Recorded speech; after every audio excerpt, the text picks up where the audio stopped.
Imagine buying a $29 tracker to help you find your lost keys, only to find out it's also being used by stalkers to track people. Congratulations, you've just met the Apple AirTag. And now, Apple's getting sued big time. Let's talk about the lawsuit that claims Apple's AirTags have become the weapon of choice for stalkers, and why a federal judge might let victims from across the country sue Apple together in a massive class action. All right, so what's this lawsuit all about? Well, back in December 2022, a group of plaintiffs filed a lawsuit against Apple. Why? Well, because AirTags, which are quarter-sized Bluetooth tracking devices, are allegedly being used to stalk people without their knowledge. The complaint says Apple knew these devices could be abused from the jump, and that their so-called stalker-proof features were too little, too late. Real people were finding AirTags hidden in their bags, cars, and even sewn into their clothes. One plaintiff had to move multiple times. Another left the country entirely. And they all point to one culprit: Apple's negligence in releasing a product that made stalking easier.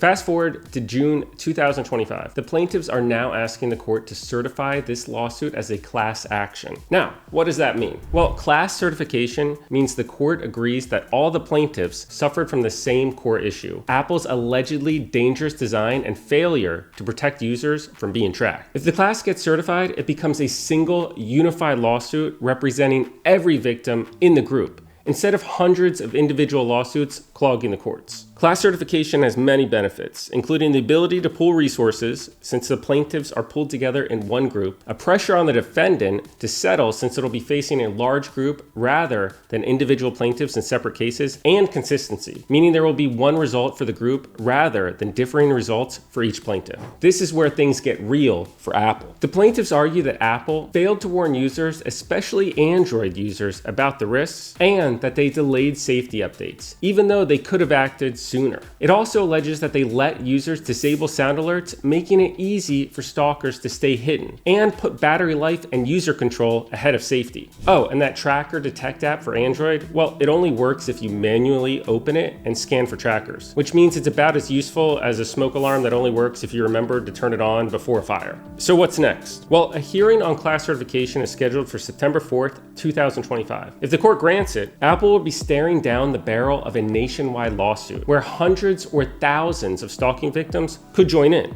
The plaintiffs want Apple to change how AirTags work, pay damages, and finally prioritize safety over sales. And if the court sides with them, it could set a major precedent for how tech companies are held responsible for digital tracking tools. Look, I'm not saying AirTags are evil, but when they're popping up in coat pockets, under cars, and at Disney World, maybe it's not the perfect product after all. Hit like if you've ever found a Bluetooth device on your keychain and it wasn't yours. And subscribe for more breakdowns on tech lawsuits, digital privacy, and just how much data your phone might be leaking. Because the future is watching you, literally.